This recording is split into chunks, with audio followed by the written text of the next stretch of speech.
To go into church, the problem of going into church is a problem of chashad. Because the Gemara in Mishnah Avodah Zarah says you're not allowed to go into a city that has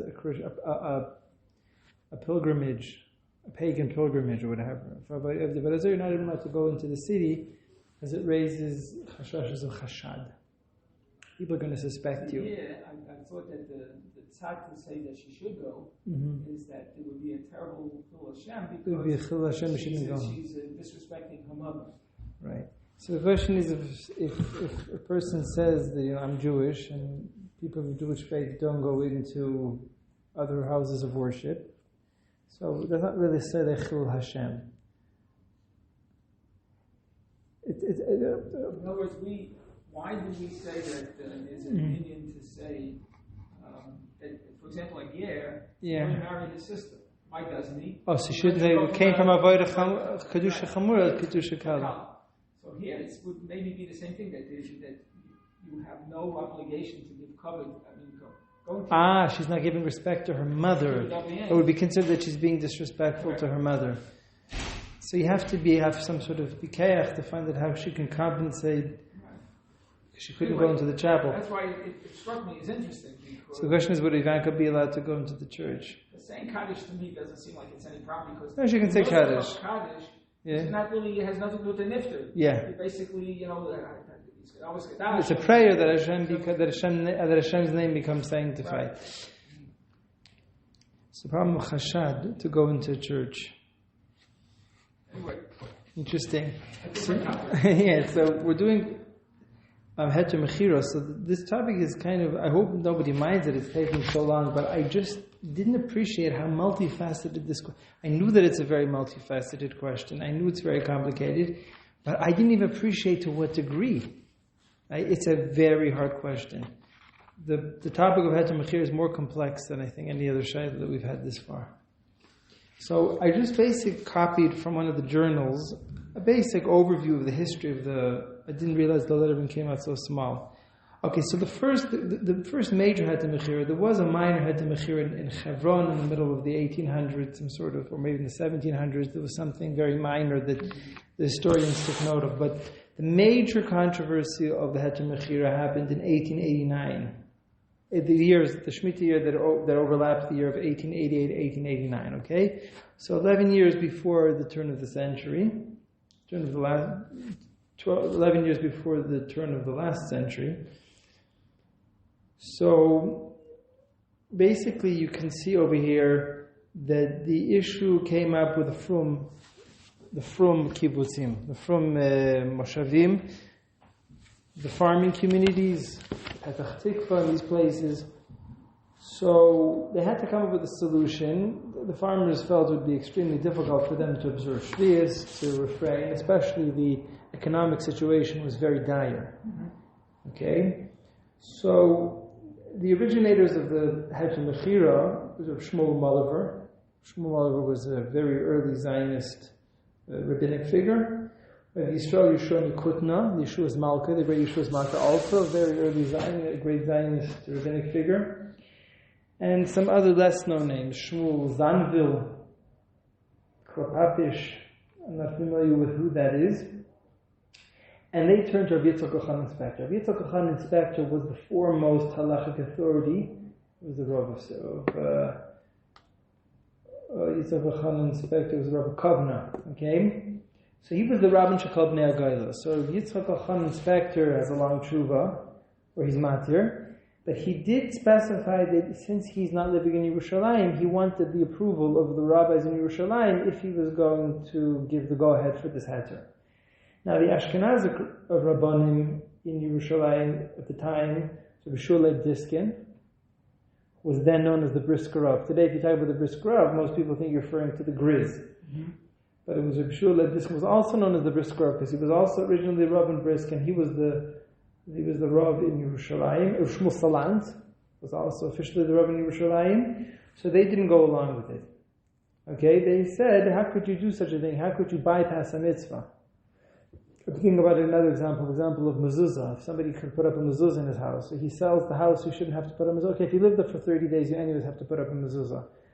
I'm just trying to theoretically find a case where a person would intentionally circumvent an opportunity to do a mitzvah. This was, a specific circumstance. Yeah, it was a dire financial circumstance, but they felt that since the mezuzah wouldn't fall in that category. Yeah, exactly. So that's the question is that the disagreement one was were the circumstances dire enough to justify intentionally circumventing a mitzvah. And even amongst the Rabbani Chavitzin, the Chavitzin started in Russia, was a rabbinic body of great sages that encouraged the Aliyah to Eretz Yisrael. It was very popular amongst the Russian rabbinate. The Hungarian rabbinate were very anti-Zionist. People always assume the Haredim were always anti-Zionist. That's not true. Right? In the Russian rabbinate, the Lithuanian rabbinate were very Zionistic. Yitzhak Kachan Inspector was a great Zionist, and Netziv was a great Zionist, Shmuel Malevra, obviously. In Hungary, the Chasam Sofer was very militant. The Chasam Sofer took a very uncompromising stance. The famous Idea Chodesh Asim in the Torah. So the school of the Chasam Sofer, and also the German rabbinate, Rav Shamshon Afal Hirsch. Rav Shamshon Afal Hirsch, and the Chasam Sofer and his Talmidim. Shamshon was anti-Zionist. Rav Shamshon Afal Hirsch. Because I'll tell you why, because they invested so much energy to fighting the reform, so that made them extremely inclined to reject anything that was considered new, anything that was considered a break from what we knew from our grandfathers, from our ancestors. Rav Shamshon Afal Hirsch was the Kanoi of Germany. As you know, Rav Shamshon Afal Hirsch got into a terrible dispute with Rabbi Bamberger. Okay, the Rabbi Wurzburger, Bamberger. Right? Rabbi Hershel Schachter last night talked about it. Rabbi Hirsch, Bamberger wanted there to be an all-inclusive, wanted there to be, Shalom Aleichem, came for the Shiur? If you want, you can get a Marmokim sheet from outside. At the reception, there's a Marmokimus. Okay? It's in English. You can understand English? Okay. So you need to get a Marmokim. If you understand English? You understand English? I can talk, I don't understand all the time. Alright. And doctor, Ben what? is Bachfeld? Brachfeld, yeah. This is Shiur for Brachfeld, right? He's not here, no. Okay. So basically, Rav Hirsch talked about Rav Shamshon Afal Hirsch. Rav Bamberger wanted there to be a community. The communities were recognized by the government. The government wanted one recognized community, and that was inclusive of all different sectors, all different parts of the a Jewish kehillah that would include even non-Orthodox elements. Rav Shamshon was very opposed, so he broke off. So Rav Hershel Schachter last night said that when Rav Shamshon Afal Hirsch said he broke away from the kehillah, so in his basic akvaras they had a big wall. Somebody asked Rav Hershel Schachter, says, if you have a son in the house that went off the derech, you're allowed to have him in the house, right? Can you trust him? Maybe he's going to treif up the kalim. He's going to make your pots and pans treif. He says, and they asked him, is he considered a Rosh? He's not considered a Rosh. So Rabbi Hershel Schachter just basically very tactfully avoided the question, and he's started to talk about it. What's a Rasha? He says, according to the Gemara, if somebody did 1,000 Averis and the other person did 1,001 Averis, you're not allowed to bury them next to each other. Okay? So it says, Chakir Isra Chalal Isra, he did 1,000 Averis, he did 1,001, but one of the, it only gets 1,001 if you count Isra Chalal Isra. That's only get. It says, L'chayg Tanan. He says, so who's going to keep track how many Averis people did? He says, that's where every kehillah needs to have their own section, the Beis HaKfaris. He says the Mizrahi have to have their section. A Gura can't bury their dead together with the Mizrahi because each sector says, maybe the other guys have more Averis than we. He says that's where Shamshon Afal Hirsch, he put up a big wall in the Beis HaKfaris. Really? So Shamshon Afal Hirsch was the Kanoi of Germany. Now, he went to war with everybody, so it's not so surprising that Shamshon Afal Hirsch and the Talmidim of Chasam Sofer were anti-Zionists. But in Russia, the Russian rabbinate, the Lithuanian rabbinate, Talmidim of Rav Kiva Eger, of Gutmacher, and other Talmidim, they were very encouraging of making Aliyah. This is before the Holocaust. They say that the Hungarian rabbinate told people not to make Aliyah. So we say that the rabbis that caused people to perish in the Holocaust by not telling them to go make Aliyah to Eretz Yisrael. That was the case in Hungary, but that was not the case in Poland and in Russia. In Poland and Russia. Some of the Polish, Swedish but even the Polish Rebbe's were not as anti-Zionist as the Hungarian. The Hungarian and Romanian, the Satmar and the other, they were anti-Zionist. So how do we get now? Okay, so the Heter Mechira. So I said, yes, so the Rabbanim of the Chayvitzion, so even amongst the Rabbanim of the Chayvitzion, not all of them supported the Heter Mechira. Most notably the Nitziv. Okay, the Nitziv was anti-Heter Mechira. His main issue was the problem of Leit Tichanim. He says there's an issue of selling land in Eretz Yisrael, there's the issue of Leit Tichanim. He says, even if they did work in the fields, he says, Shvias, according to Rav Shonim, today's D'Rabbanan. He says, now that they're trying to, he says, they ran away from Minister D'Rabbanan, and they were nichshal into Minister D'Orais. He says, they ran away from the Ze'ev, from the wolf, and they encountered a lion or something, I don't know, something like a lion. He gave some mashal to illustrate that, okay? So, Rav Yitzchak Khan Inspector hoped to receive the support of the Rabbanim, the Ashkenazi Rabbanim. He didn't get it, but he did get it from the Sephardi Rabbanim. Rav Yaakov Shol Elishar and Rav Yisrael Meir, I have a hard time pronouncing these names, but the Sephardi Rabbanim apparently, and if you look along, you see until today, the Sephardi Rabbanim are always much more supportive of the Heter Mechira. Rabbi Avad Yosef, just in general, amongst the Sephardi poskim, there's much more tolerance for the Heter Mechira. Okay, so that already has roots, because during the original Heter Mechira, that's the way things generally played out. Okay?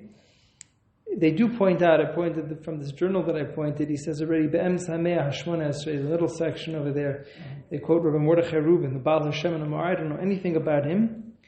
So he already did some sort of Heter Mechira on a very small scale. Okay, I believe that it was in Chevron, he did some sort of Heter Mechira, but that was on a very limited basis. Okay, so this blew up into a major controversy. Who were some of the notable rabbis that were opposed to the Mechira? The Aruch HaShulchan. The Aruch HaShulchan writes it's a Chilul Hashem. Consider the whole thing a Chilul Hashem. He was a very strong opponent of the Heter Mechira. The Ridvaz, not to be confused with the Radvaz. The Radvaz was the Rav in Alexandria in Egypt. He was a little bit of an older contemporary of the Beis Yosef. The Beis Yosef started in his Beis Din, so he lived about 500 years ago. Mm-hmm. Not to be confused with the Ridvaz. The Ridvaz was a Rav in Chicago. There wasn't really an issue of Heter Mechira, was there? 500 years ago? No. I mean, they weren't doing Heter Mechira. The controversy in the period of the Ridvaz is what we discussed. We gave 3 full shiurim onto the controversy of Volnachri. That was already a 43-year controversy, whether or not the pears that are growing in the fields that are under non-Jewish control, do they have Kedusha Shvius or not? That itself was a huge controversy that we spent 3 shiurim on. Okay, so that controversy 500 years ago was very much related to the controversy in 1889 about the Heter Mechira again, because as we explained, Heter Mechira means you sell the field to a non-Jew. According to the Mabit and the Maharit, this journal didn't get it right. This journal messed it up. Whoever wrote this, he says, if you look at the middle section, he says the Heter Mechira relied on the Mabit and the Maharit. It's just the opposite. According to the Mabit and the Mabit was the father, Maharit was the son. The Mabit was in Eretz Yisrael, he was in Tzfat. His son was sent to Turkey to raise funds, and then he became the chief rabbi of Turkey. But the Maharit, they were 2 giants. Last night, Rabbi Hershel Schachter said that he has a fellow who's trying to convert him to become a Sephardi. So he keeps on giving him Sephardi's farm, Shailas Yechuvas Sephardi's farm. So he says he got the sefer from the father of the Marit al-Ghazi. So who heard of the father of the Marit al-Ghazi? But he was a Talmud Chacham, and he said the Yechuvas aren't ay. The Marit al-Ghazi, he says, that's amazing. The Marit al-Ghazi and the Gazayla Eilam. He says his Yechuvas are fantastic, but the father's Yechuvas are not. He mentioned the Pesach from him. The Marit al-Ghazi's father held that if somebody's informed on the 30th day since the passing of a close relative, is that called a Shmur Krayv or Shmur Rechaika? If it's a Shmur Rechaika, you only have to sit shiva for a few minutes. If it's a Shmur Krayv, then you have to sit shiva for 7 days. It sounds ironic. You have to be Noeg Avelis for 7 days. So he said that according to the father Marit al-Ghazi, he said that if you hear on the 30th day, Miksa Sayam Kukula. He says it's a mistake. He says it's against all the poskim. Miksa Sayam Kukula means when there's a niyuk b'payil, it means to say if you're noyik part of the day, if the avelus manifests itself somehow on the 30th day, then you can say miksa sayam kukul. That counts as miksa sayam kukul. But if you didn't hear about the relative passing away, so there was no the avelus didn't manifest itself in any way, shape, or form, so you don't say miksa sayam kukul. Okay, I'm getting off on a lot of tangents today, so you'll forgive me, okay? So this was quite exceptional that you had the Mabit and the Marid, father, son, that were both Gedei La'olam, they were both world-renowned poskim of the highest caliber. Okay? But he got it all wrong. He said that they relied on the Mabit and the Marid. It's just the opposite. According to the Mabit and the Marid, the Heter Mechira wouldn't help, because stage number one of the Heter Mechira is you have to assume that if the land is under non-Jewish ownership, then you need to assume that it's actually mafkia the kedusha, that it actually removes the sanctity of shvius from the produce. According to the Marit and the Mabid, it wouldn't even help, and that was the adamant position of the Chazon Ish. The Chazon Ish was so adamant that the Mabid and the Marid are right. He said he doesn't even see another side. Exactly. So even if the Heter Mechira was effective to sell it, you have to rely firstly on the opinion of the Beis Yosef that land under non-Jewish ownership, produce that grows from that land is not subject to Kedusha Shvius. So that's stage number one. Here's an interesting fact. If you turn the page, the second page, it says in the end of 2007, this is some interesting trivia. Okay? Tafshin Samches. So the Medina informed that according to that Mechira, they sold 1.7 million dunams. For a price, 1.7 million dunams at a price of 70 billion shekel to a fellow, I guess, an Arab sheikh, whose name was Hamda Ghanam. I don't know, whatever that is. Okay? So this is somebody, 70 billion shekel in dollars at the time. I don't know what the dollar was in 2007. But we're talking about billions and billions of dollars. I mean, Elon Musk was supposed to buy Facebook for, $44 billion. He had to sell the stocks to get that sort of money. So I don't know who this Arab sheikh is. If it was a serious sale, it means he was buying a sale of 70 billion shekel. It's not as expensive as Facebook, but it's kind of in the same league, right? Probably in the range of 15 to 18 $15 billion. That's a pretty heavy purchase, okay? Now that means if the Heter Mechira is to be effective, it had to have been a real sale. It can't have been Musaf al-Chutz. It can't just be a facade. It has to be real. Yeah, exactly. So, now here's something interesting. I read in some of the history books, some of the historians that covered the Heter Mechira, the claim went like this, that is, initially Rav Kook was not supportive of the Heter. I mean, not surprising because his Rabbi Muvak, the Nitziv, was opposed to the Heter because of the problem of Leitichanen. Originally he wasn't in favor, but he became the chief rabbi of Yafo. And when he came to Eretz Yisrael, he was on the scene. And he saw the challenge. It's very, very challenging. It's easy to talk about keeping Shvius in theory, but if you're a farmer, right, when it comes halacha l'maisa, it becomes very, very challenging to observe Shvius. So when he was on the scene and he saw the challenge, he said, as shaky as the Heter is, but we need to execute it because otherwise it's just not practical. So then he supported the Heter Mechira. And according to some historians, that's when the opposition to the Heter Mechira gained a lot of traction. Because for the Yishuv Hayashim, for the Kanoim, the Maral Diskin and his lot, which wasn't the mainstream, by the way. Rabbi Goren writes in his book that Rabbi Kook was considered the more mainstream rabbi. Yeshiva's Eitz Chaim, the most famous yeshiva, started as an elementary school, went all the way up to Hakola. The famous Eitz Chaim yeshiva was aligned with Rav Kook. Okay, and most of the Gedolim aligned themselves with Rav Kook. Or even Rav Isser Zalman Meltzer considered himself an ally of Rav Kook.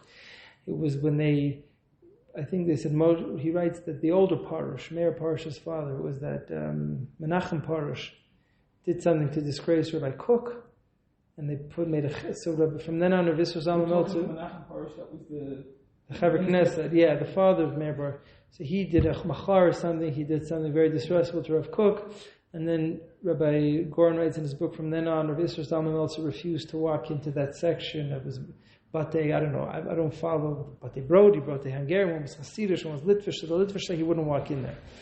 So, but not surprisingly, when Rav Kook supported the Heter Mechira, so then the opposition to the Heter Mechira gained a lot of traction, because the Tzioini Rav, right, gave support to the Heter Mechira, so that itself makes it treif. A lot of the reason why Rav Kook was so supportive of the Heter Mechira, because for Yeshiva Eretz Yisrael, he said he felt that asking farmers to leave the land barren for an entire year would cause a blow to the to the Yishuv Hayashin. Rabbi Kook writes in his Sheilas Chuvas Mishpat Kod, fantastic Chuvas from Rav Kook. You can really see Rav Kook Gaonis over there. So he said that a lot of the land was owned by Moses Montefiore. So he arranged with Moses Montefiore, however you pronounce it, to actually sign on the deed, to sign on the document that when they sold the land to the Muslims. But this is, if you look, even Rabbi Kook didn't consider the Heter Mechira so he didn't consider it so ideal. If you look at number 2, Shut Mishpatei Kah and Siman Pei Vav, this is about a certain Rav that wanted an esrig. Harav Hagoyin Hagadol Teres Tiferes Yisrael Harav Avram Binyamin Kluger. Who is Rav Avram Binyamin Kluger? I don't know. Maybe he's related to Rav Shlomo Kluger. I don't know. So he wanted an esrig from Eretz Yisrael, and he asked Rav Kook to sell them an esrig. So he writes over here, he says, Sarli Sheyefshar li Lamalis, 2 lines before it gets bold. Sarli Sheyefshar li Lamalis Kechavetz Levav, I can't sell you an esrig. Shechavetz Levav, I very much want to say an esrig, Kishel Goyim Him Kulim Bechesetz Merkavim. I can't buy an esrig from the Goyim, because it's assumed to have been grafted. Okay, it's exactly. It's Murkov, meaning to say that they took a lemon, they took a lemon and they grafted it with a lemon. So I can, if you recall, we tied the grafting, the surrogate into our Shiur of surrogate motherhood. I made the connection there about a branch being grafted onto an esrog tree with a woman being implanted with the ovum of another woman. Okay, that's for the Al Shachot. This is already true for the Al Shachot. This is not kosher. It says V'shal Yisrael Aval B'shini Mekol Lechem. He says becomes buckled to the graft becomes exactly to the tree. It's a lemon tree, so it's an esrog branch that's growing sroigim, but since it's attached to a lemon tree, we treat it as a lemon. The connection of the surrogate mother. So you take an ovum. The ovum is the equivalent of the esrog branch, and the surrogate mother is the equivalent of the esrog tree, who's giving it sustenance. Okay, that a throwback to their Shiur on surrogate motherhood.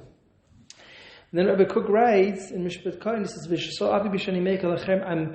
I'm leaning for others. In other words, it's not really technically a Jewish field anymore, but it's still under Jewish management. Okay, so a Jew is overseeing the tree, so you could trust that it's not morkov, that it's not a grafted esrog. But he says, for others, I rely on the Heter Mechira. You see, this is a key point. According to Rav Kook's testimony, this was considered chai nefesh mamish. He said that poverty could lead to sakanas nefashos, could lead to danger of life. I recall that when they were building a hospital in Yafo, so when they were excavating to expand the hospital in Yafo, so they discovered ancient graves.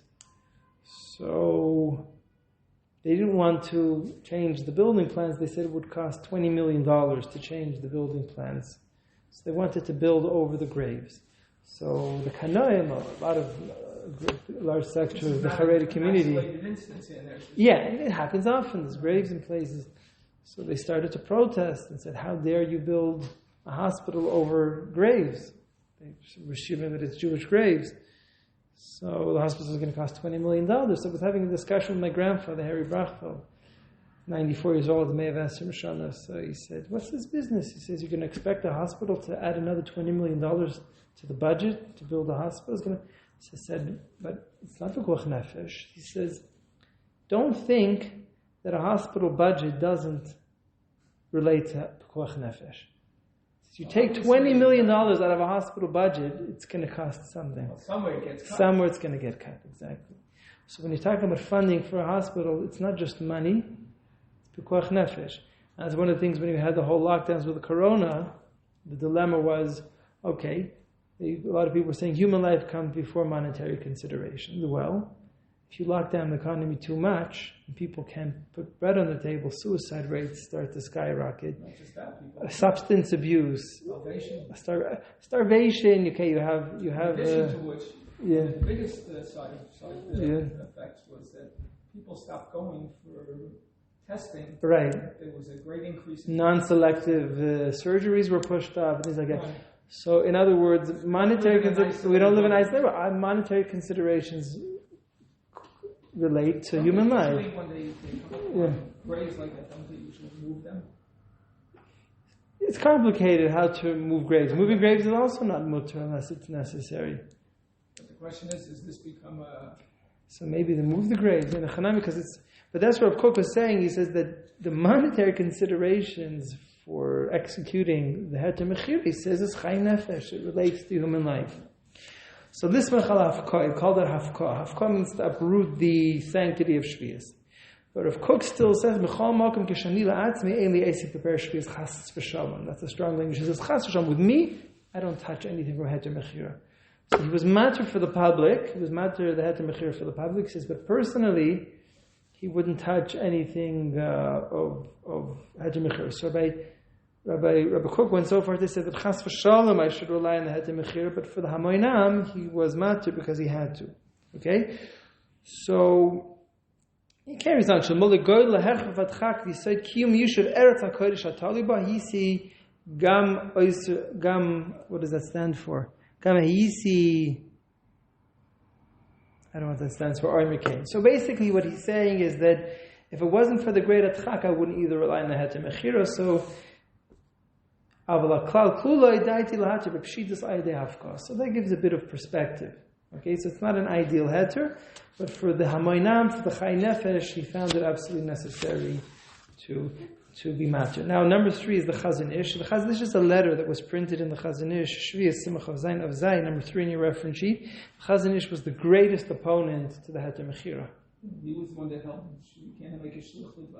He held that there's a problem with shluch d'var. So, if you don't want to get into all the nitty-gritty and all the complex arguments of the Chazon Ish, you look at this letter that appears in the Chazon Ish in Shvius, where he very briefly, very nicely summarizes his 3 main objections to the Heter Mechira. So, which is a very good summary. Number 3. So, the first objection of the Chazon Ish, nimkru ayidei shliach ve'ein shliach d'var ve'era. There's a problem of lo tichanein. So, therefore, if a farmer appoints an agent to execute the sale on his behalf, so therefore the appointment of the agent becomes null and void because he says never sale because ein shlich l'dvar ve'era. That's the first taina. But the Chazon Ish said it's a good thing because Nistadade was saved from the Isser D'Oraisa of Leitichanu, selling land to non-Jews, and therefore they were only over Nisser D'Rabbanan. He says it's actually beneficial it's actually advantageous that the shlichus is batal. That's the first. Second taina of the Chazon Ish. This is a very difficult point. It's not recorded in the land registry, in the deed. What if the Arab actually decides he wants the land? He sees there's a great financial prospect here. He actually wants the land. So he takes the Jews to court and he says, look, I bought the field. So in court, they would tell the Arabs to go home. He says, it's not registered in the tablet. So he says you can't call it a sale. If a person can't uphold his rights as a buyer, then the sale is completely null and void. We'll see later that in 1979 they made a law to change this, that it has legal binding to solve this problem. Now, the problem with the tabo, we'll see if we get to it today, there's really a dual problem here. The first problem with the tabo is that there's a lack of gemiras das, which means to say that the seller doesn't have real intent to sell it. That's the first problem. And the second was dina de malchusa dina, which means to say if I make a purchase which is contrary to the law of the land, so the law of the land has enough potency to uproot the sale. So there's really a dual issue about the tabo. And then the third issue is belev kol adam she'en kinyan be'emes. Again, that's related to what I said before. There's no gemiras das in the heart, right? In fact, there was even an issue where I don't remember. I think it was in the 80s that the banks were inviting people to take loans, and then the bank would invest the loans on behalf of the customers. So I would go to the bank, I'd get $1 million loan, and then the bank would invest it to me. And then the idea was that the investment would earn more than the interest. But then there was a stock market crash. So what happens is the customers took the banks to court and they said as follows: we signed a Heter Iska. A Heter Iska means that we are business partners. What happens is that I say, take $1 million, invest it with me, and we'll split the profits. What happens is I don't trust you. I don't know if you're really honestly investing the money. So to bypass my suspicion that you're not being honest, what I do is, I estimate that the profits will be, $10,000 a year. I want $5,000 a year. And that way I don't have to worry about you being untrustworthy. So they said like this. So who is it? We took the loans from who? From the banks. Who invested the money? The banks. The banks know that the stock market crashed. The banks, here is an unusual situation where I'm a malva, I give you a loan, right? And it's the malve, it's the lender that's actually doing the business. So how could you claim the bank is not a real lender? They're investing with their customers, okay? So if the customer went and invested the money, the bank can say, I don't trust you that you invested the money. You claim you lost the money, I still want my fixed sum that I think you probably more or less gained from your investments. But here the bank themselves are the investors. So how could they claim that they don't believe the customer? So they went it went all the way to the Supreme Court. And the Supreme said that the Heter Iska is a davar tekasi. It says it's a formal religious ceremony. That's all it is. Just some formal religious act. He says it doesn't have any legal binding. So they came to Rabbi Ashi. Rabbi Ashi said, if the Supreme Court ruled that the Heter Iska with the banks is nothing more than just a formal religion, he says then the Heter Iska is not worth anything. The Heter Iska goes out the window, and he says nobody's allowed to take loans from the bank anymore. And then all of a sudden the bank started to lose thousands of religious customers, so they had to redo the whole thing, that it should really be legally binding. So I'm saying you already find that sometimes you could be doing something that halacha needs it to be legally binding, but as far as the government is concerned, or as the official bodies are concerned, it's nothing more than just a form of religious practice. Okay? So that's what the Chazon Ish said. It's the same thing. He says, this guy bought land in 2007. He spent $70 billion in 70 billion shekel to buy 1.7 million dunams in Israel. Was he really intending to really buy it? I mean, it's a huge price. Did he have even the money? Did he even have the resources to spend so much money? So those are the three issues of the Chazon Ish. And the Chazon Ish is of a Mechiras Chametz. He really relates to the famous taina that everybody says, what about Mechiras Chametz? I mean, he says, nobody wants, he says, Mechiras Chametz is different, because nobody wants to violate the Isser of Bal Yirah, Bal Yamot. So nobody wants to violate the Isser of Onu Chametz and Pesach. So therefore, you really do want to sell it. If you have pretzels and pasta in your cupboard, you want to own pretzels and pasta and Pesach. So you really want the guy to own the pretzels and the pasta, so therefore you really intend to sell it. Would the government of Israel allow one Arab sheikh to own the entire real estate of Israel so that you shouldn't run into problems of shvius? They would rather have everybody keep shvius than have to sell the entire land to a non-Jew. Okay, so that is a beautiful little summary, just a brief summary of all of the objections that the Chazon Ish had to the Heter Mechira. Okay, nonetheless, Rav Shlomo Zalman Auerbach, I just want to mention that in Baltimore, Rabbi Heinemann in Baltimore, with the Mechiras Chametz, he makes it his business that the guy should go to a few Jewish homes to collect his chametz. And not to collect, but to see where it is. Or to see where it is, or even collect, or I don't know what he does, but I think maybe even he sends them to take some chametz, because the fact that people know that the goy could come to the house to collect chametz, right, that gives people the awareness and the idea that it's a real sale. It's not just a religious formality, okay? But nonetheless... Nowadays, most people do not sell chametz gomer. Yeah, most people don't sell chametz gomer, but I know people that actually do sell chametz gomer. Rabbi Aryeh Leib Auerbach was a Rav in Har Nof. Said he got a call Pesach afternoon. A couple was leaving Har Nof. They were on their way to visit their parents up north somewhere. And they said, we forgot to sell the chametz, and we have a pantry full of pretzels and pasta chametz gomer, and we forgot to sell the chametz, and it's already Erev Pesach after. So the halacha is that you really have to go back and get rid of your chametz. Is if we go back, we won't be able to spend the Yom Tov with our parents. Now the Mishnah Pesachim says that if somebody's going off to do a mitzvah, the Chacham allowed him to rely on bittul. You can just be mevatel the chametz, and that's good enough. It's called lamlas benoy lishchatas pischai, and he's going to have to not be able to do the milah or the Pesach because he'll go back, because he has to go back to the Pesach. So the Gemara says then we'll rely on bittul levad. He'll be mevatel the chametz. But if it's for dvar rishus, he's allowed to go back. So Aryeh Leib Auerbach never had such a shayla in his life. He called his uncle of his real Auerbach from Beit Vegan, and he said, what am I supposed to do? This couple is on the way, they're all the way up north, and if they go back, they won't be able to spend Pesach with or the first day of Pesach, Seder night with their parents. So Rav Yisrael Auerbach said it's also Dvar Mitzvah. So just as the Mishnah permits somebody to rely on Bittul Levad, the truth is after Chatzos, Bittul would work. Okay, in the stomach they already did the Bittul. During the Shreifas Chametz, they probably did some sort of a Chol Chamir Chamiyah.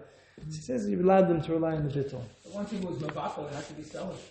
You can't sell it anymore. Right. So there's actually a big deal, and that if you sell Chametz Gomer to Goy, there's a big shuv in the Minchas Yitzchak that actually also relates to that to Mechira. Do you do the Bittul before the Mechira to the Goy or after the Mechira? That's a little bit of a discussion. But I think he says that you first do the Bittul and then you do the Mechira, because the Mechira is like an extra backup. It's like making hefker. It's making hefker, exactly. Yeah, that's right. So the Mechira is in case you didn't fully sincerely intend for your Bittul. So I don't remember the truth, but I remember he has a discussion about that. But nonetheless, it's known that Rav Shlomo Zalman Auerbach wrote his work Madani Eretz. He has Madani Eretz and all of Seder's Roim. But in the first edition of Madani Eretz, the main objective of the Sefer was to support the Heter Mechira. Rav Shlomo Zalman Auerbach was a proponent of the Heter Mechira, which was a rank from the Haredi Ashkenazic establishment of Poskim. So here you have a testimonial that in Tafshil Lamed Gimel, this fellow, Rabbi Moshe Gantz, claims that he heard Rosh Shlomo Zalman Auerbach say that he manud machilas pershalat mechir is the lo yoter mashahidur. It's a Heter ba'alma. He is actually a proponent, which goes even farther. It sounds more supportive of the Heter Mechira than Rav Kook. Rav Kook said, Chas v'sham, I would never personally rely on the Heter Mechira, but for the Mainam, I have to rely on the Heter Mechira. Here Rosh Shlomo Zalman Auerbach is saying that not relying on the Heter Mechira is only a hidur. Okay? And he said the reason was because the Heter Mechira is shnui b'machloikis m'gedolei daras ha'koyedmin. You have Rabbi Yitzchak Khan Inspector, the Yeshua's Malka, Rav Kalisher, they supported the Heter Mechira. The Ramal Diskin, Baruch HaShulchan, and many others were opposed to the Heter Mechira. So this is a machlokes. He mentioned Rabbi Yitzchak Khan Inspector. Rabbi Yitzchak Khan Inspector was the most prominent Paisek who supported the Heter Mechira. So he says, Ein ish yachal levatel oisam kumuva. Nobody could just simply do away with the opinion of Rabbi Yitzchak Khan Inspector. And he says, since it's a shayla midrabanan, because Shvius today is midrabanan, so therefore when you have a machlokes paiskim, you're allowed to learn on the paiskim. There's an interesting halacha, the Gemara, I believe in Eruvin says, that if you see a Rav issuing a Heter, and the Talmud believes that the Heter is based on a mistaken principle. So it says, if it's midaraisa, you have to object, because nobody's a balabas, nobody has authority over dinei daraisa, and if there's a mistake, you have to correct him. But if it's a din rabbanon, you can allow him to issue the psak, and then after the ma'is, you're allowed to then question it. Okay? So it's almost like the concept of heimamu v'heimamu. The rabbanon, they took the prerogative to create new isurim, new prohibitions. They also said that if you have a machlokes paiskim, and there's a school, a reputable school of paiskim to permit something, so even if they made a mistake, it doesn't matter. It's only midrabanan. But the bottom line is that you have somebody to rely on. Rav Shechter, I'm quoting Rav Shechter non-stop. In 1 hour, I have a whole shiur to quote from Rav Shechter. If you recall, were you there when he talked about Eilu Divra Kim Chayim? No, he says it he talks about that all the time, but I didn't stay for the... He didn't stay for the second shiur. You were part of the Smiras. Okay. I don't know if I'm part of this. I think he said you could, whatever. So he said, Eilu Divra Kim Chayim, so there's a siyata d'shma. When it comes to Didra Abanon, even a Bavelus, even a Safa Kosher, when it comes to Dina Velus, we're always makel, even if it's one place. He says that there's a siyata d'shma. You could make mistakes, but since generally a Rav has siyata d'shma when he issues a psak, so there's a good chance that he's not wrong. So good chances are that he's right. So therefore, that's good enough. The Rabbanon, those are the rules. Those are the game rules. Right? The Rabbanon made their isurim. So the Rabbanon enacted Shvius b'yamazeh, and there's a school of Rabbanon that were matter that the Mechira. He says there's no reason why you shouldn't be able to rely on the Heter Mechira. Now, the truth is the Heter Mechira, it is very, very important to emphasize that the whole entire basis of the Heter Mechira could only exist if Shvius is midrabanan. So I'm just going to give a quick recap of some of the previous shiurim. If Shvius is b'yamazeh, is midorais and midrabanan. So this is an important Gemara in Sanhedrin Chavav. Amr Shimon betchila hayukar noisa ois v'shvius. Originally, they disqualified anybody that would collect fruits of Shvius from giving testimony in a court. It says, Arnona, the government was levying very heavy taxes on the population. So therefore, they didn't disqualify those that collected fruits of Shvius from giving testimony in court. And then there's something interesting. Rabbi Yanai gave a proclamation. Puku v'zur b'Shvius. He says, go out and plant in Shvius. Mishum arnona. There's such heavy taxes.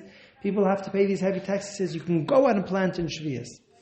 So says Rashi, how could he do that? How could he tell people to go plant out in Shvius? So Rashi says, because Shvius b'zman says darbanan. Okay? Taisa says the same point. Because if taxes you're allowed to violate in Isser Deraisa, since it's Rabbanon, under these very dire circumstances, he allowed people to plant and plow in Shvius. The Yad Ramah says the same thing, and the Yad Ramah adds a line, the number 8 on the reference sheet, when there's such a great loss, the Chacham were not geyser to observe the laws of Shvius. So that's an excellent precedent that you see that under very dire circumstances, we already have a precedent in the Gemara that you can be very lenient when it comes to Shvius. Okay? I'm going to go through this quickly because this is review. Number 9, I don't want to bore you with review. Okay, number 9, the Gemara Erechin that we saw, it says that there's no Yovel Noig, there's no Jubilee once in 50 years after the Shev Reuven and Shev Gad went into Galus, because it says in the Torah that you observe Yovel only when the population, not only that, it has to be that each tribe is in a respective ancestral plot. Okay? But they still counted the Yovel in order to keep track of when Shvius is, because you don't count the year of Yovel as the first of the 7 years in the Shvius. Rashi there in Gittin, it's actually, I should have pointed this is Rashi in Gittin. That they counted Yovel. Rashi in Gittin points at the Yerushalmi, number 11 on the reference sheet. The Yerushalmi takes it a step further. And the Yerushalmi quotes the pasuk that says, Zedvar hashmita shamayit. There's a redundant language, shmita shamayit. Rabbi Amr Shnei shmitim, shmita ve'yovel. Because Yovel is also in a sense a shmita, because just as one is required to refrain from agricultural work in the Shvius, one is also required to refrain in Shvius. The shmitas don't lead to a Yovel. That's right. Shmita is also not... Right, so that's what the Gemara says, that they're interdependent, they're mutually inclusive. So, midaraisa, when there's no Yovel, there's no Shvius. So there's no Yovel because most of the population isn't in their respective ancestral homeland plot. And if there's no Yovel, then then there's no Shvius either. We wouldn't know that until Mashiach comes, because... Yeah, exactly, we would no way to know, exactly. The Gemara Moed Katan, number 12 in your reference sheet, the Gemara Moed Katan, according to Abaye sheet in the Gemara, they permitted watering the fields because Shvius is only Midrabanan, which proves that they allowed agricultural work because Shvius is Drabanan. Rash and Gittin Lamed Vav points out the Safra number 14 on your reference sheet that seems to disagree with the Yerushalmi. Rashi maintains there's a machlaikis between the Yerushalmi and the Safra, meaning the Yerushalmi holds that Shvius of Zman Hazeh is on Drabanan, the Safra holds it's Midaraisa, because he holds that even if you don't have Yovel, even without Yovel, that's right. Asay Shvius afabi she'en Yovel. That's the lashon of the Safra in 14. Taisa says it could be that the Safra agrees with the Yerushalmi. The Safra had an entirely different intention. The Safra meant when there's a requirement, when Yovel is compulsory, and people are neglecting to fulfill the obligation of Yovel, that doesn't cause Shvius to become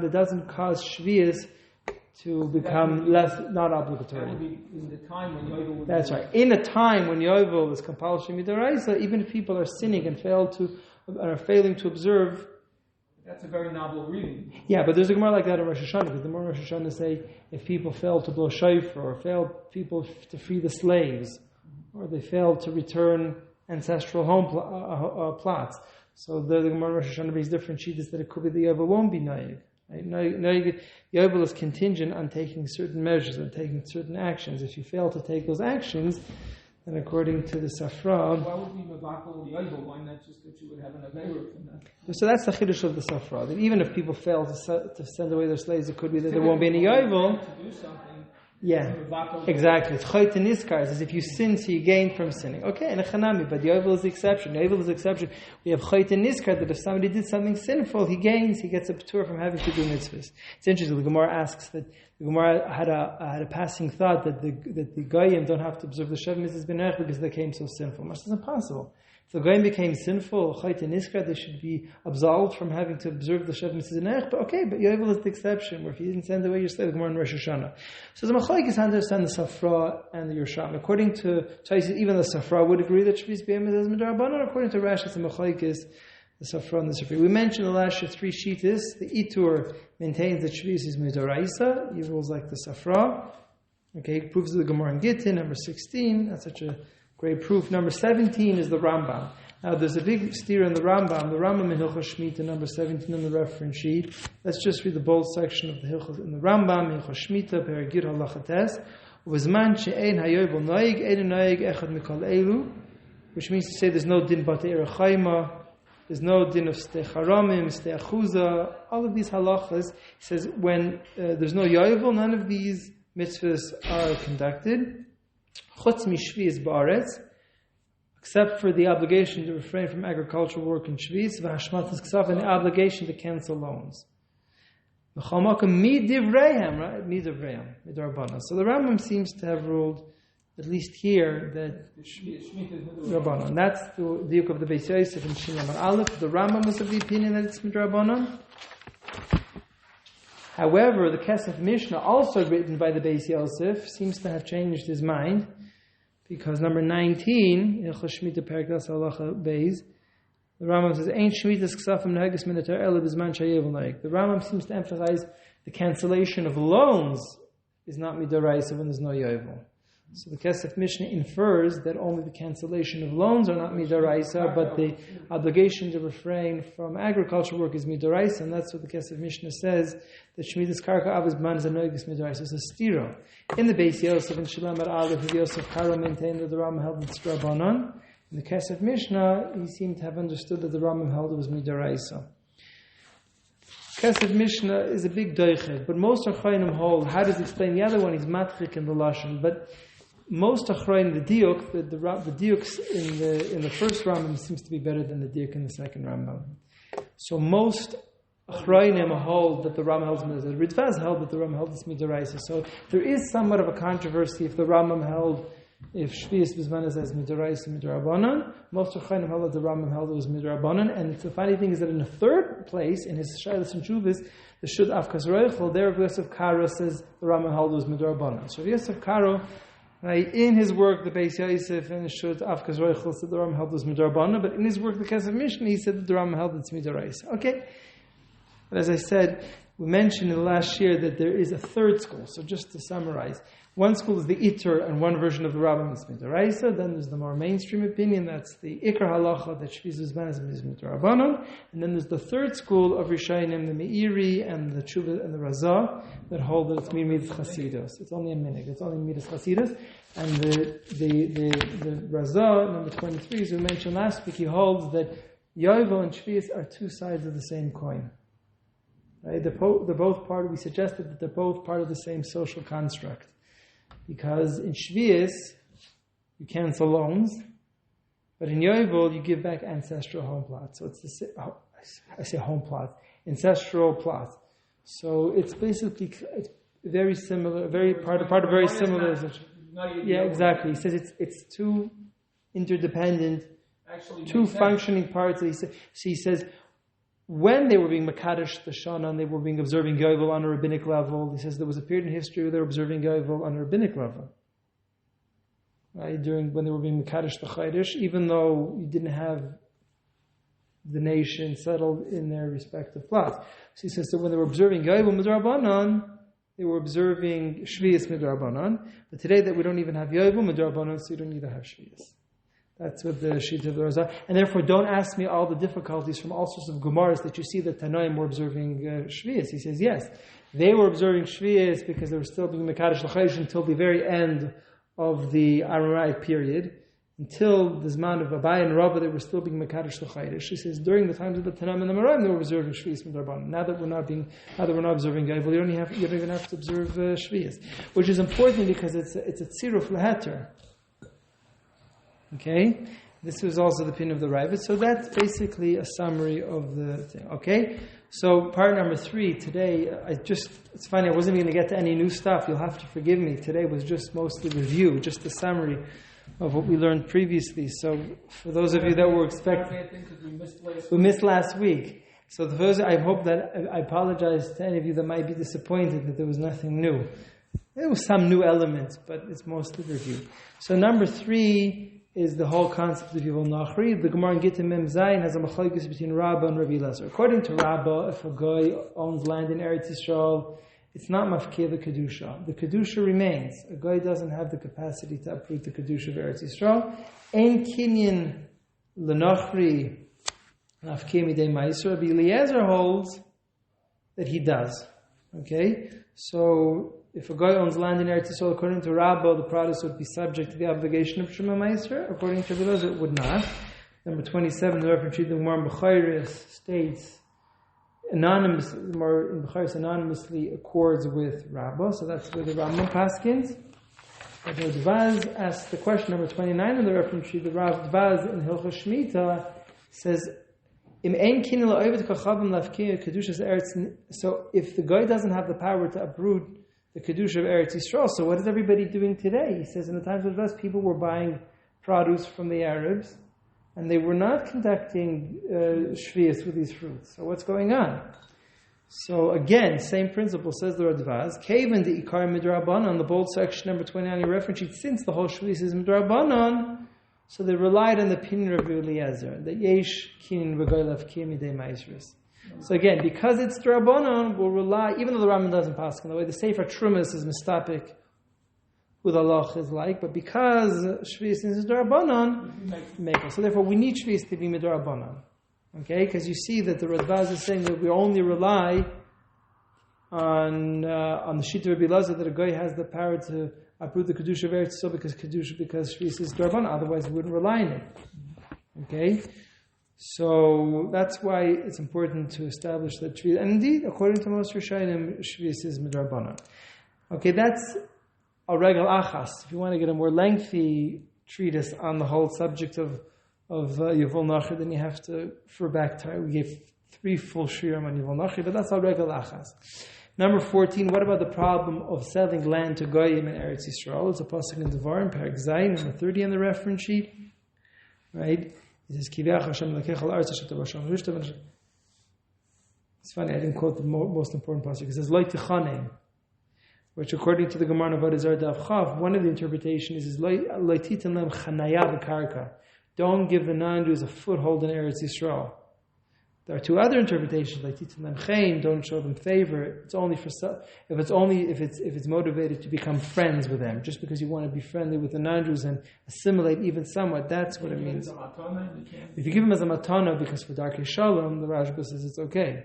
If you want to maintain peaceful relations, it's completely fine. But if your whole motivation is because you want to become buddy-buddy with them and assimilate with them, even somewhat, even if you don't want to fully assimilate to the point of intermarriage, but that would be a problem of Leitichanim.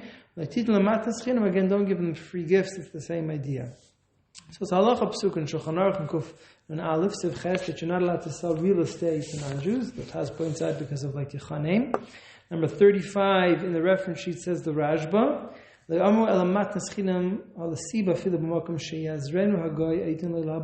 there's any reason, if there's any justification, any benefit that you're going to get from giving a non-Jew a gift, then you're allowed to.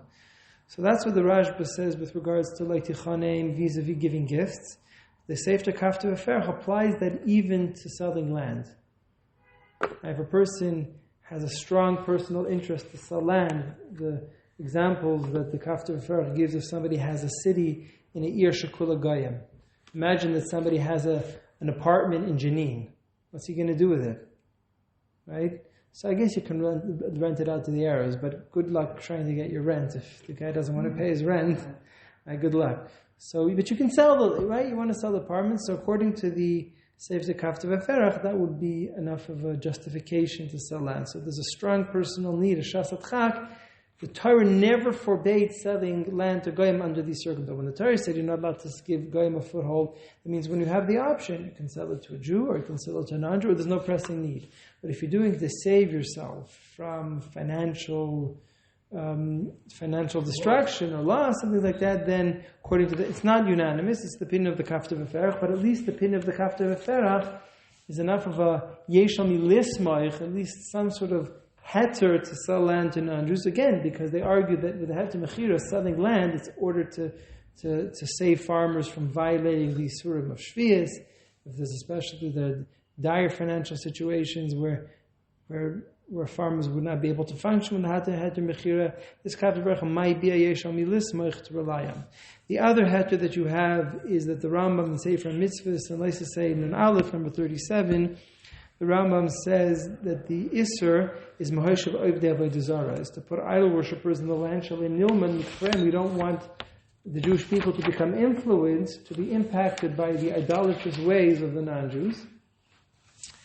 And also the Sefer Chinuch 38, he also quotes the Inyan of Loi Tichanim, and he says, I'm reading the last bold section, number 38, Avaloi Lemisha Eina Oived Avodah Zarah, but if he's not an Oived Avodah Zarah, then it would be okay for you to sell land to such a person. So therefore, they relied on this Sefer Chinuch to say that if the person that you're selling the land in Eretz Yisrael to is not an Oived Avazar, he's not an idol worshipper, so then it's okay. He's someone who observes the Shiur. So that's the question. They used to sell it to the Muslims.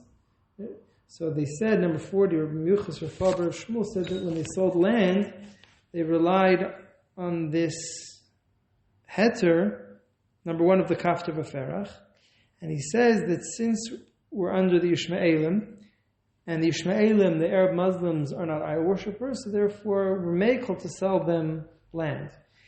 But it's not so simple that they're not idol worshippers. Number 41, the Sefer Eshkol, the Rambam maintained that they're not idol worshippers. But the Eshkol held that they were idol worshippers. After Eshkol was the Rav of Beizin, the father-in-law of the Ravid, and he says that there's an Avodah Zarah in Mecca. Ibn Ezra refers to it. The Kafta V'Ferach refers that the Makolis, that they used to throw stones, the way they used to worship this Avodah is by throwing stones, that was an idol worship in Mecca, and they used to throw stones. So therefore the Eshkol maintained that they are of the Avodah Zarah, but the Rambam, the Shut HaRambam we mentioned, he wrote this to Rabbi Ger. Rabbi Ger's Rabbi held that the Muslims are idol worshippers, and Rabbi Ger disagreed with his Rabbi, and his Rabbi embarrassed him. He yelled at him, he screamed at him. So the Rambam wrote a long tshuva implicating him and telling him that your Rabbi should have not done that. And the Rambam already says, I know, the Rambam was aware of the fact that they were throwing stones at the Markolis in Mecca, but the Rambam says they didn't do it with a kavanah of Avodah Zarah. They threw it either to disgrace the Avodah Zarah, or they did it because they said they're confusing the Avodah Zarah, or they're doing it against the powers of Satan, but none of this was done as bona fide idol worship, so therefore they sold it to the Muslims. However, I personally disagree, because the Ritva that states in Avodah Zarah that they're not idol worshippers, but he said they're still b'chol minim, which means to say that the Muslim religion denies the authenticity of the Torah Shabbat Peh, of the Torah Moshe, so therefore, when the Rambam said that they're not of the Avodah Zarah, the nafkamina was for yayin, for wine. If an Arab, a Muslim, touched the wine, you don't have to be choshed it's yayin nesach, so you don't have to spill it out. It's only stam yainon, so therefore you're allowed to sell it. It's not asur b'hano. So the nafkamina would be, if a Muslim touches the wine, it doesn't become asur b'hano. It's considered stam yainon, and therefore you're allowed to sell it. Hershel Schachter talked about yayin nesach last night too. He says in Italy they talked themselves into the fact that commercial wine is not a problem of stam yainon. Because since they were mavatul pas palter, the person needs bread to live, he says we don't have water to drink because the waters are polluted. So they convinced themselves that there's no issue of stam yainon either. Okay? Chuvas Haramah. Last night from Rabbi Hershel Schachter. Okay? So that's why the Ritva in Rosh Hashanah says that Yishmaelim are b'chlal minim. The Ritvaz also points to the Ritva that says that a person has to give up his life not to convert to Islam. If somebody's threatened, either you convert to Islam or die, so you have to give up your life. Why? So he says, the Ritva says in his age, people thought that it was okay Because he said the Muslims are not idol worshippers. Granted, they're not idol worshippers, but they deny the authenticity of the Torah Shabbat Pes, so they're b'chlal minim. So therefore, maybe they don't have a din of Avodah Zarah when it comes to wine, but they still have a din of minim, of heretics, so they deny the Torah Shabbat, and that in it of itself is a din of Yahareg Val Yavras. That was the shut of the Ritva and the Razvaz. So therefore, I ruled that like Tuchanim is not going to help. It's by the same thing, selling land. Okay, the reason why the Chinuch and the Rambam said you're not supposed to sell land, so we shouldn't learn from their ways. So the Muslims are not idol worshippers. Fine, so we won't learn from their ways vis-a-vis idol worship, but they're still heretics. So therefore, you can't give them a foothold in the land. Right? So therefore, just as you have to give up your life not to convert to Islam, you would not be allowed to sell them land in Eretz Yisrael. They don't sell it to Muslims. So in the original Heter Mechira, it seems that they were selling it to the Sheikh or whatever, the Muslims. But I think in 2007 you can see that it seems that they sold it to an Arab. I don't know what type of Arab he was, but I think that the better option would be, and I'm not sure if they do this or not, would be to sell it to a Noachide. Because a Noachide observes all the Shav Mitzvahs B'nai Noach, then you would really be able to avoid the issue of Leitichanim much more clearly. So I didn't get to part 5 of the Shiur, which is the Rishima B'Tabo, which is basically, I was just going to basically discuss the whole in of Dina the Machusa Dina. Can you have a sale that's not in the land registry? Even in Chutz La'aretz, right? You live in a country and you want to make a private sale. They call it the Mei Mafteach. You know what the Mei Mafteach is? That it's on the books it's yours, but I have eternal rights over the key. It's done rarely, but it used to be more common. It's an indefinite lease. So that's what so you can have. It's not even a sale. What if you make a sale, private sale, but it's not in the government ledger? So that has to do with Dina the Machusa Dina. To what extent? Selling rights in the land for a number of years, that's not good enough. No, for Shemitah it has to be the non-justified Shlomo. Yeah, but if you want to jump all the way to the punchline, I'm going to discuss this in next year. If you want to jump all to the punchline, right? In 1979, they already made a new law that said that the government will recognize any sale and will make it enforceable by law. In other words, a person could enforce the sale in a court even if it wasn't registered by the Taba, if the sale was executed by the chief rabbinate. Okay, so that was they put it into the law that took away the problem of the problem of Taba. So that's hint. So next year I'm basically going to discuss the whole issue of Dina the Machusa Dina and the issue of Taba, which is a Choshen Mishpat Sugya, and also the in of Gemira's Das. We're going to tie it into Mechiras Chametz. We're going to analyze the Shuvas of Mechiras Chametz and see how that applies to Heter Mechira. But today was basically mostly review, so I hope I didn't disappoint anybody. No, but it sounds like anything Mechiras, whether it's Mechiras Chametz or Heter Mechira for Shlius, that is. You know, the Heter Mechira is something there that's problematic. But you know, it's the Heter Mechira. The Heter Mechira vis-a-vis Shlius is not the first controversial Heter Mechira. They used to have a Heter Mechira in Europe that was known when people owned factories. Shabbos, they sold it, and the Shin of Arav waged war against it. And he had a major issue. Again, to bypass the problem of... But did they, those... In other words, if the Heter was that he sold his entire rights to anything that was done at Shabbos, any profit, he got nothing. So I was under the impression that would be... Okay. Yeah. Right, so that was maybe we'll talk about it next week. We'll discuss exactly why the Shliur was still opposed to it. What they would usually do is that you take the profits of Shabbos, I'll take the profits of Sunday. So that's already what they used to do. But the question is, did they really mean it? That was part of the first controversial Heter Mechira. Okay.